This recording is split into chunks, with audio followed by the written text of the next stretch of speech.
first heard about this book around 2009 when I was just getting my head on straight after a few years of unrestrained self-destruction and debauchery, otherwise known as late male adolescence. I started hanging out with an older group of friends who all seemed to be leveraging their young adult and professional years to actually go somewhere. And while this was new to me, this whole moving forward with your life thing, I found it pretty appealing.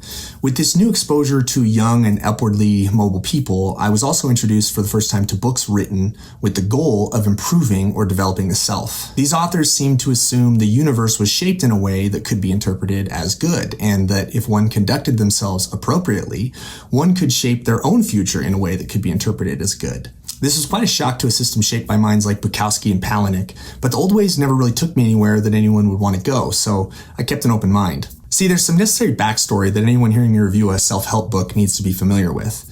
In my teens, I caught a bad bug, and one of the primary symptoms of that disease is cynicism, one of the worst isms. If you have any familiarity with this disease, directly or indirectly through a friend or family member, you may know how difficult a self-help book can be on the sensibilities of the afflicted. Think Bactrim on a wound or sunlight to a vampire. For those who have no idea what I'm talking about, just understand it's really hard for me to like a self-help book. When I first picked up How to Win Friends and Influence People, I didn't get past the cover. While Dale Carnegie's beginnings may be humble, his name is anything but, and I had mistakenly assumed that he was related to steel baron Andrew Carnegie. The last thing I was interested in is hearing how a billionaire's nephew makes friends. But this book just kept coming up over and over again as almost like a Bible for entrepreneurs and salespeople. So I suspended my disbelief and I started reading it. And fairly quickly I realized the things this guy was saying didn't line up with what I would expect to hear from a privileged boat shoe wearing tycoon's beneficiary. There was a profound down-to-earthness. Carnegie's advice didn't sound like memorized etiquette and good breeding. His wisdom felt like it was brought up out of the ground through toil and sweat. So I went to the source of all knowledge to clear things up. And after a few minutes on Wikipedia, I learned that Carnegie actually grew up on a farm in a poor family. He got a job in sales and carved out a successful career. Through some ups and downs, he eventually began teaching people how to speak publicly.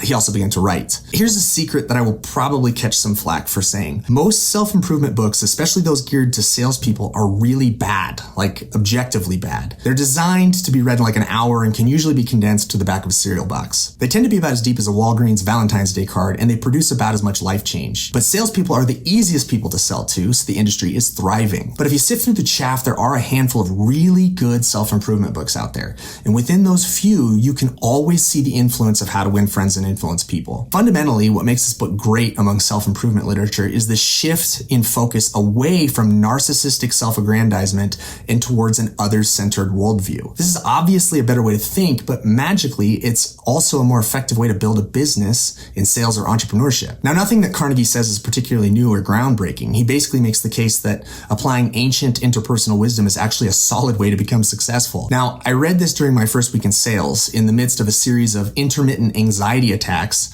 around questions like, how much of my soul am I going to have to sell to feed my family? But quotes like, to be interesting, to be interested. Or if some people are so hungry for a feeling of importance that they actually go insane to get it, imagine what miracle you and I can achieve by giving people honest appreciation this side of insanity.